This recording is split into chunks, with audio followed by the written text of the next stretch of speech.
My name is Blake Stratton, and here we are. I'm live on YouTube. You might be listening to the recording just in the earbuds while you're walking on a Stairmaster. Do people still use Stairmasters? Or has Peloton made an equivalent of that? Anyway, I'm sure that my voice is not helping you stay motivated or get a good sweat going. So feel free to go to a different podcast or music for that. But this is really more of a podcast, I would say, for like a just less, just lower energy. Maybe when you're stuck in traffic and you need to just be present and be like, you know what? There are things more annoying than this traffic. I could, for instance, listen to more of Blake's voice in this podcast. I'm just kidding. I'm not going to dig myself there. I'm not that annoying, right? Of course not. All right. So I am starting this podcast with a little different format. I've been gone for a couple of weeks from the podcast game, that is. I have got a queue of probably a dozen interviews that I've done over the past few months with other consultants where we get into it, both the business side of consulting or creating a business, a small client business based on your lifestyle preferences and your skills and things you like to do, as well as talking about the life stuff, parenting, creating a life design you really love. So I have these episodes in a queue and I haven't released them. So I need to get on that. In fact, my intention is to do that a decent amount. So frequency of these podcasts will probably increase in the month of July as I drip those out because I'll be doing some traveling and I don't know what the streaming potential setup might be in some of those locations, although I'm going to do my best. So that is on the docket for you. But I was thinking about this coming on today to chat with you live that I want to have a couple of segments here. I want to keep this casual and I want to tell you not just a topic like, hey, here's the 3 reasons you need to do blank so that you can stop doing Y. Um, I'm open to doing episodes like that, but I think those are better with in a tighter format, video uploads later to YouTube, especially if I'm getting into something technical, like I've done a podcast about making offers and how to design this or that. And I think that lends itself better to just, hey, let me watch this video and have all my attention and have it be edited in such a way that it can be hyper useful and abbreviated if it needs to be. But this is a bit more conversational. And one thing that I've really liked about my life recently is that I've started surrounding myself more with people who are in a similar life stage or have similar values, are going after similar things. And it just is an energy boost, especially if you're like me, have your own business and you are kind of not lonely with a capital L, but like you're just literally separated from the traditional tribe that maybe comes with having a more traditional line of work. So I have segments. We're going to keep it simple. I have 2 segments for you in this episode. And the second segment, I'm going to talk about frustration specifically. The second segment I'm titling, What's Going On With You? And this is a topic that came up in my call with my clients last week. So I'm going to get into it. But basically, I'm going to share some things about why building your own client business, your own good life consulting business can feel so frustrating and what we can do about it. The first segment, where I'll start now, I'm titling What's Going On With Me? Because I know that's what you really want, right? Blake, you know what I need is to hear about you. I don't say it just to talk about myself, but because in my experience, I listen to other consultants and I love to hear them teach and what they think about things.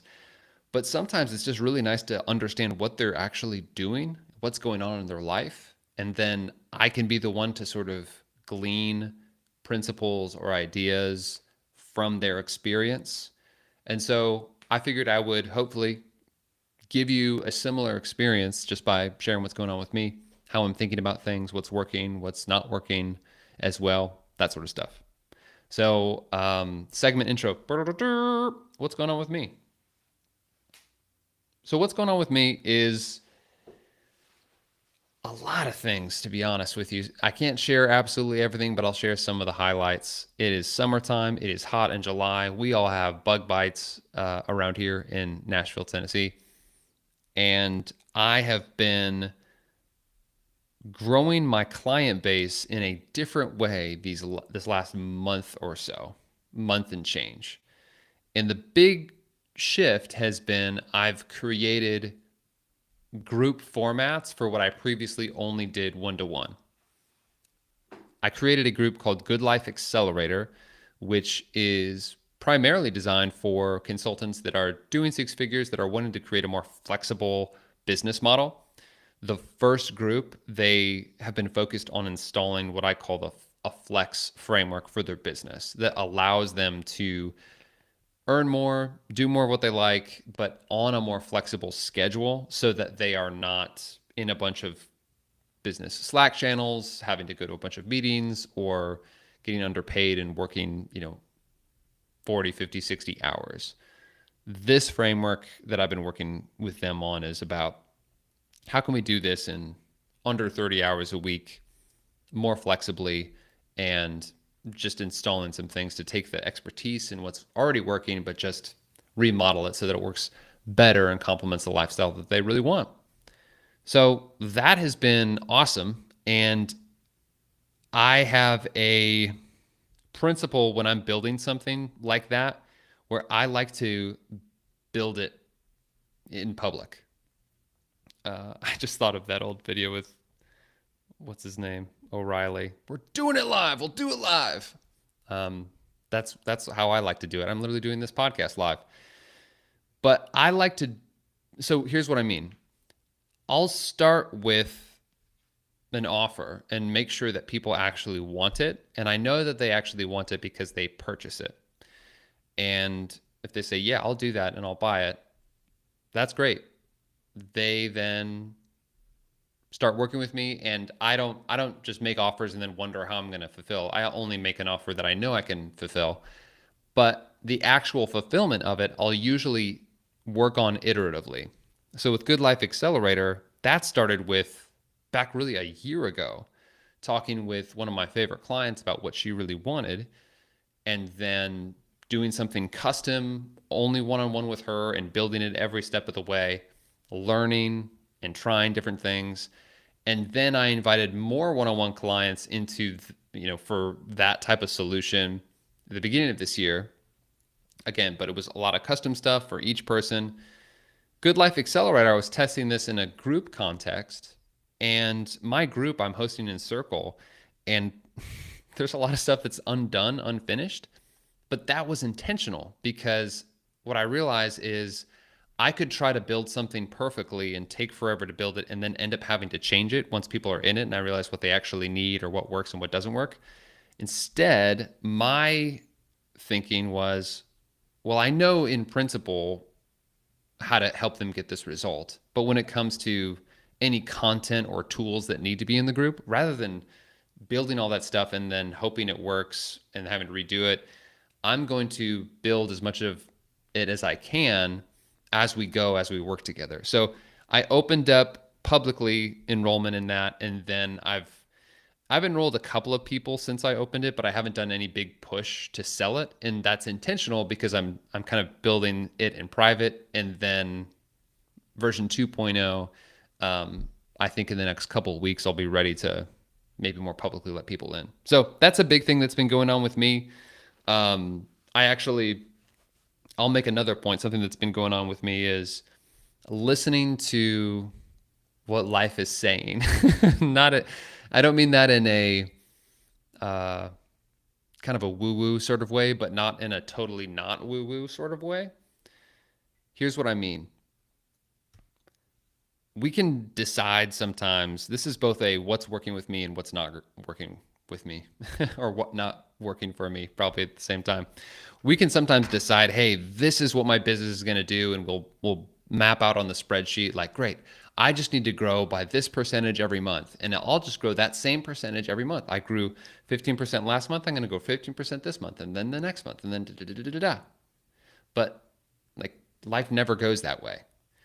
And it can be dangerous to draw conclusions or make big decisions when we have 1 month that goes like this and 1 month that goes like this, or I was going to do this and it didn't work out that way. And so, and I've noticed that in this type of business, at least for me in the years of experience I've been doing it, there are seasons of expansion and contraction, of sowing and reaping.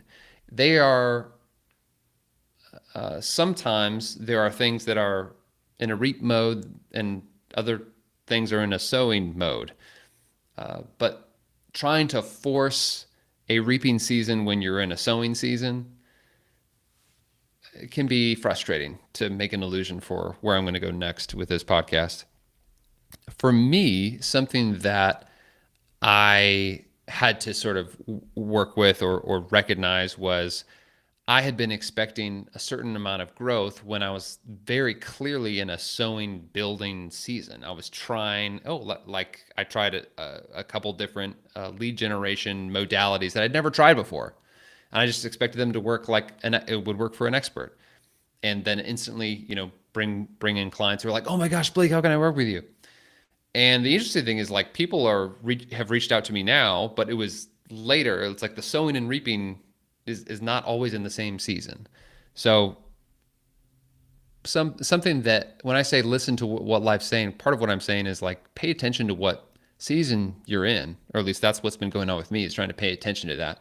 One specific example was a week or so ago, a couple weeks ago. I had no less than 6 people reach out to me who acknowledged that they were not in my quote unquote target market. They weren't these established consultants earning 6 figures, but they were highly skilled people, each in their,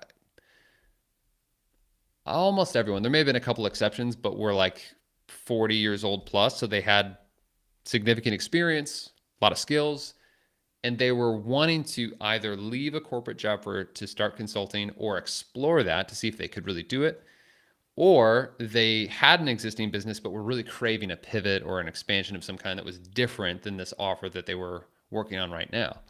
And it was not in my, I just found myself just talking to these people, some of them friends of mine, and just being like, oh, I'd love to help you. Here's what I would do. In fact, would it be useful to let me just get this group of people together?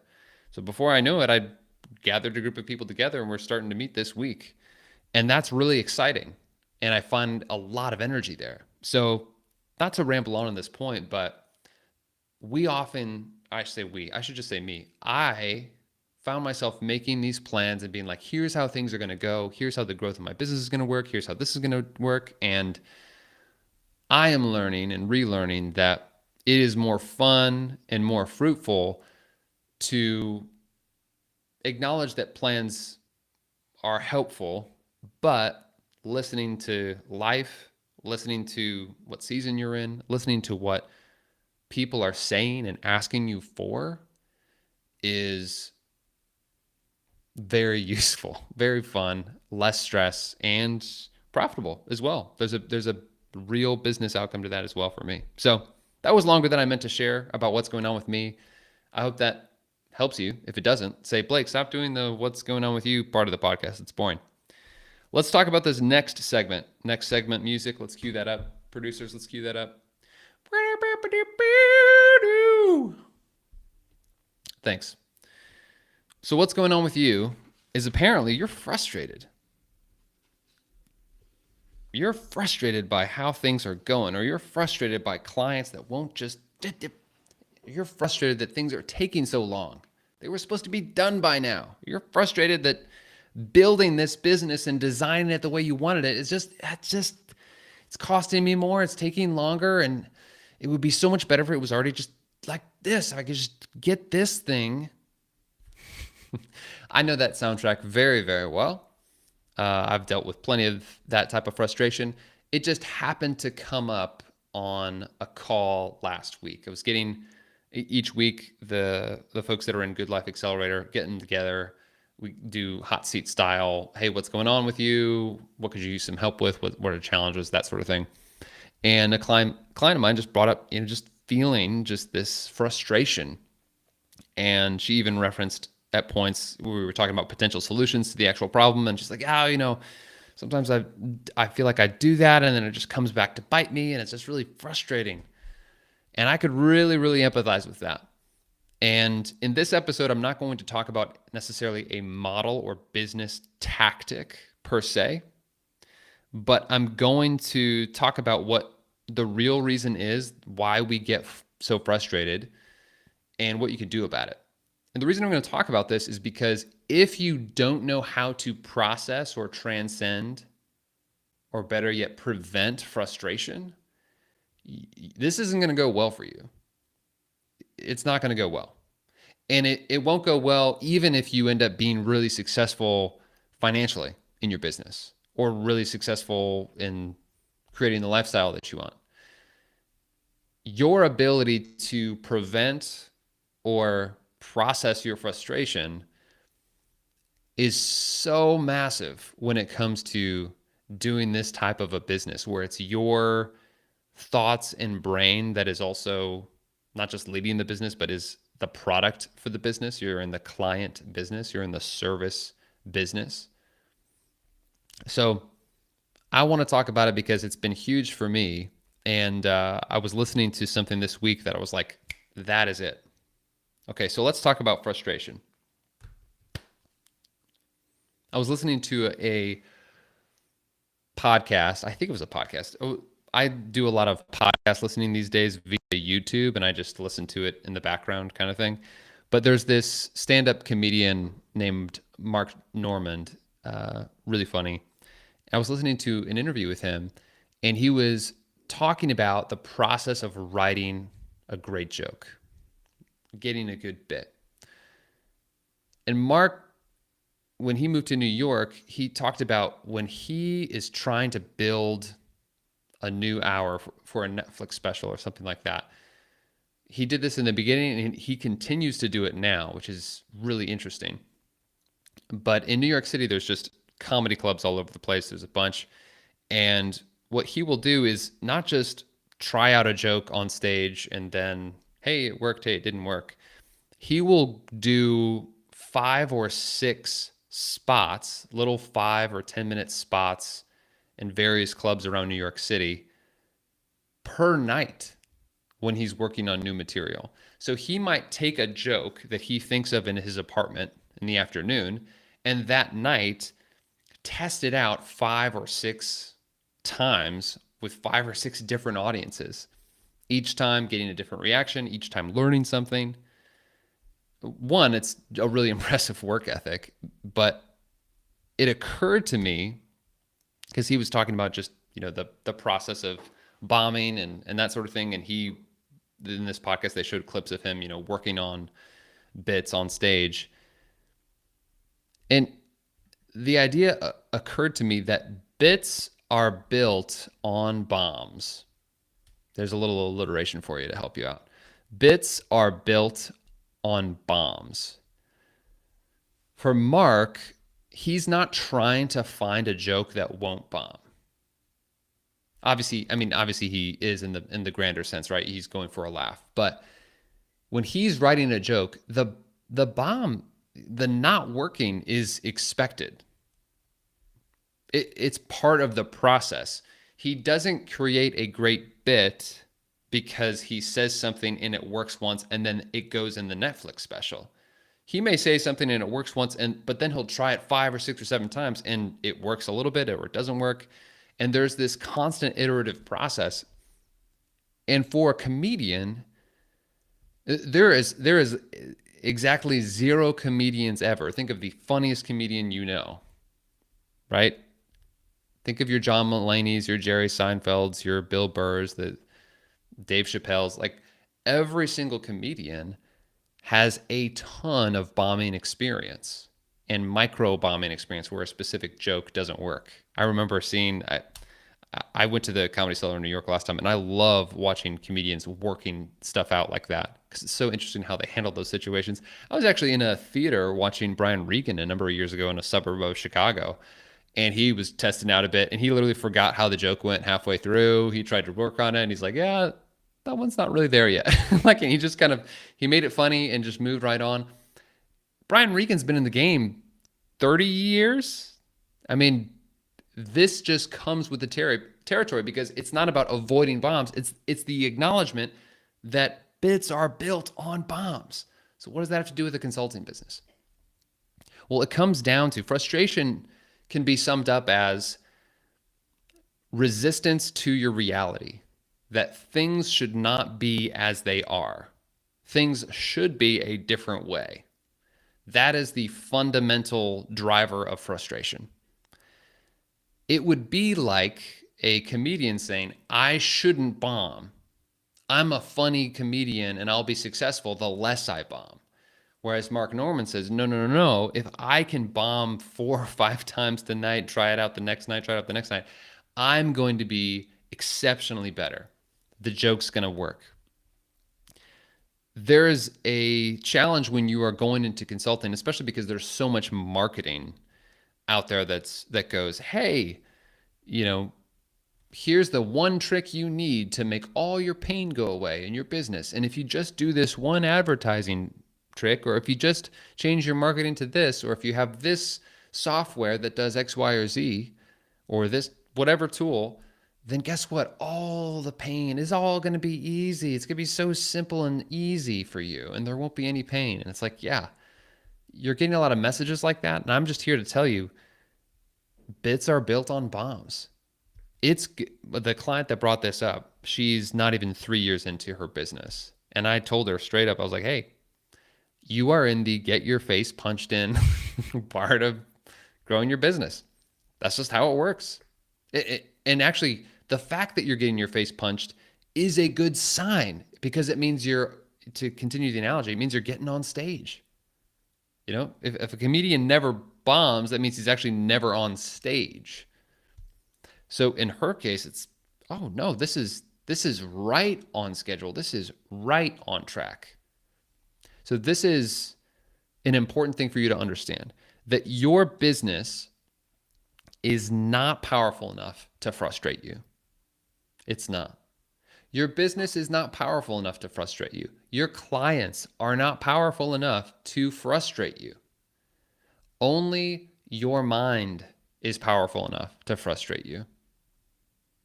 Only your mind is. And I know this, I'm not trying to do Tony Robbins style or something, just get you, it's all in your head. Like, I understand there's real challenges. Trust me. I've gotten my face punched in plenty of times. In fact, like a comedian, I can look back to the last week and name a few different times when it's like, oh, ouch. Yep. That was a miss. Oh, yeah. Right. But when you expect it, it's really, really different. When I realized that the frustration is the disagreement with the way things should be. That client didn't take my advice, and now they are asking for the world. Okay. You might feel frustrated, but the frustration isn't coming from your client. And here's why this is important to get. Not just so you feel good, right?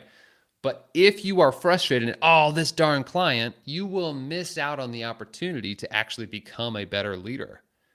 You'll miss out on all the growth that's there, or you'll doubt yourself and you'll lose confidence and you'll undercharge. And there's this downward spiral if you don't know that, oh no, bits are built on bombs, right? If you know that the frustration you're feeling, it's okay to obviously feel frustrated. But if you can acknowledge only my mind is powerful enough to make me frustrated, the client can't do that. There's no chance. I was thinking about this. I find myself browsing through and then getting ad targeted. You click on one ad on Instagram and it's like, I clicked on an ad for a cold plunge. And it was this cold plunge that was like $1,500, just absurd. It's this tub and it's like, oh, and it puts the exact temperature and it's blah, blah, blah, blah, blah, right? This luxury, imagine that, a luxury torture tub, basically.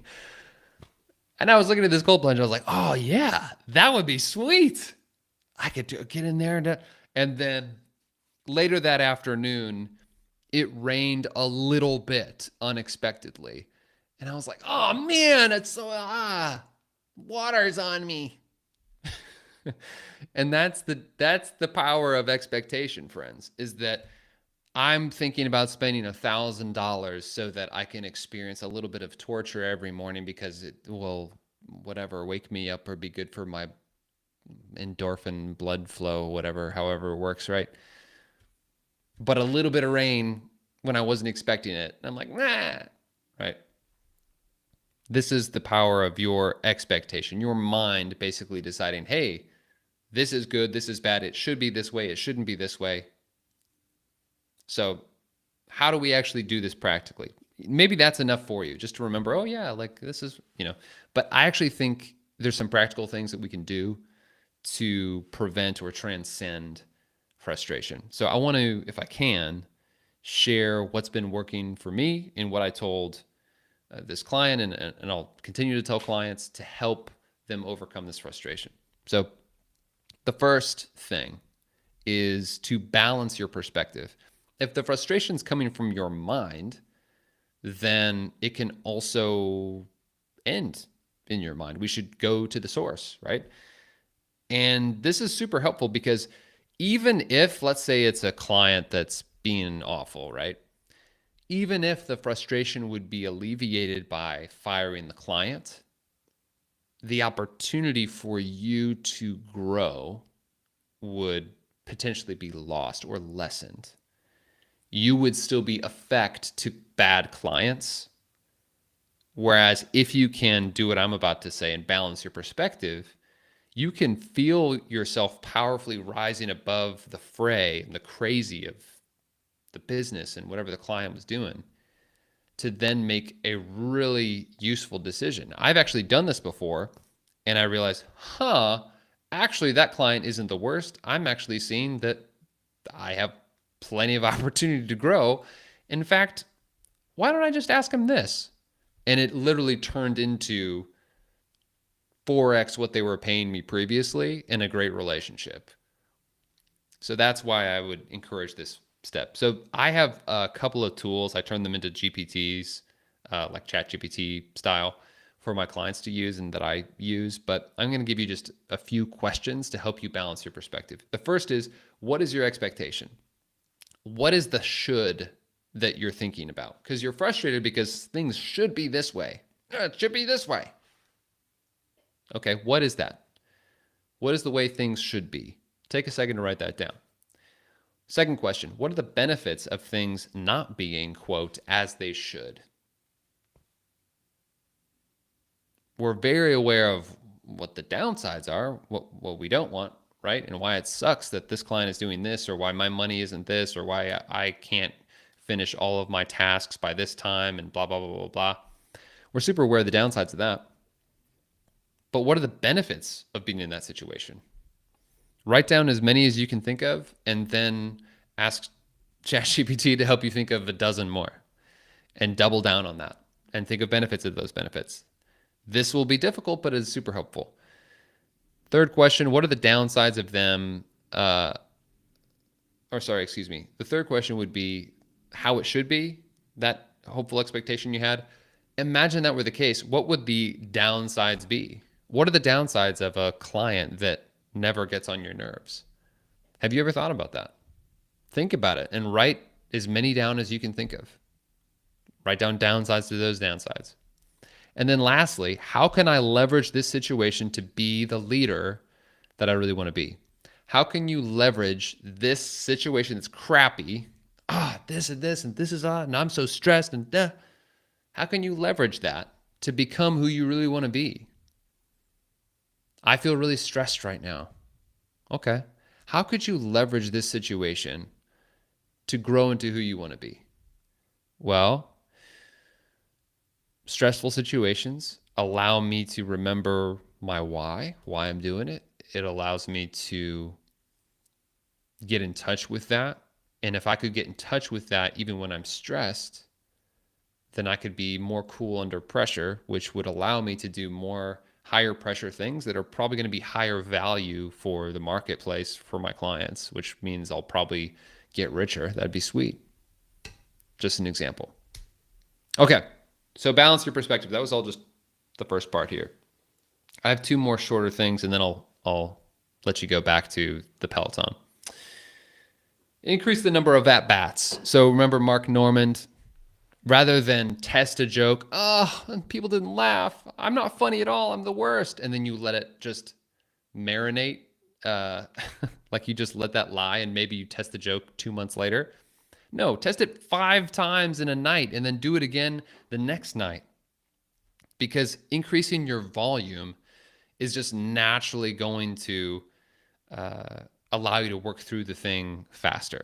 So a good example of this is with my clients is, maybe they'll be testing an offer and they'll, you know, ask one person and the person says no, or like, I don't know, maybe later. And then they're like, oh gosh, okay, I need to go back to the drawing board and just figure this out. And how could I do it differently? And what did I say wrong? And all that stuff. It's fine to review, but what would be better is like, cool, ask 20 more people, because just by stepping back up to the plate, you will be able to process through the frustration that you're feeling just by continuing to get back up and increase the volume.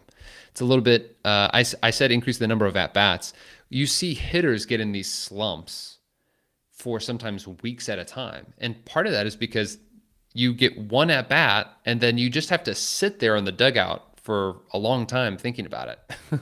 You're just there. Whereas, a shooting slump, like that for a basketball player, let's say, like Steph Curry's shooting slumps don't really last. I mean, it's maybe a quarter of a game, and then he's out of that slump because he just keeps getting shots up. So increase the volume of whatever it is that you're doing, because that will allow you to step into that identity of like, oh yeah, like bits are built on bombs. So let's get the bombs out of the way. Let's do it. And then the last thing is to connect. And this is, I'll give props to my client for getting coaching before, like while she was frustrated, before she was frustrated about the latest thing, but also sharing that with other people. So you don't need to have like a coach, or certainly not be in my coaching to connect with people, but connect with somebody else, verbalize it. To even use Mark Normand, the comedian again, as an example, is like, that's what comedians will do, is they'll go and they'll bomb, and then they'll go have a beer with other comedians and just chatting about like, oh yeah, I was trying to this. What word could I say? Oh, maybe say this. Oh yeah. And the thing is, that's helpful for them crafting the bit. But what's really helpful is it reorients you to your identity and be like, oh yeah, like I'm good. Like it's going to be good. I'm going to be fine. Connection with actual humans is irreplaceable when it comes to transcending frustration, because of how effectively it reminds us of who we are, reminds us that we're not alone, and then allows us to just destigmatize whatever failure or feeling of failure that we're having. So a shared bad experience can actually be a good experience, interestingly enough. All right. So that's what I have for you. What ways do you transcend frustration? What did I miss? You can leave a comment. This is why this is on YouTube. You can ask follow-up questions. If there's something you want me to elaborate more on, you can. If you're listening to this just in your ears on the pod, tough luck. Go find me on Instagram or YouTube and send me a message. Let me know you liked it or didn't like it, in fact. But you know what? If you didn't like this, that's great, because bits are built on bombs, as I said. All right, my friends. I'll see you next time. Thanks for being here on The Good Life Consultant. See you later.